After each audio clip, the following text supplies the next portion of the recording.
যারা আমায় নিয়ে সমালোচনা করে তাদের আমার খুব ভালো লাগে, কারণ তারা নিজেদের কথা কম ভাবে আর আমার কথা বেশি ভাবে।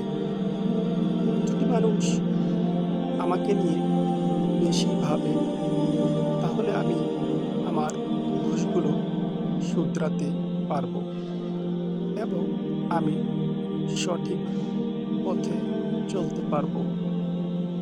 যে ব্যক্তিরা অন্যকে নিয়ে বেশি ভাবে তারা নিজেদের জীবনে বেশি কিছু করতে পারে না, কারণ তারা অন্যকে নিয়ে সারাদিন ব্যস্ত থাকে।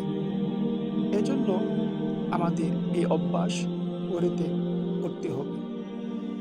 যদি কেউ অন্যকে নিয়ে ভাবে তাহলে যাকে নিয়ে সে ভাববে তারই উপকার হবে।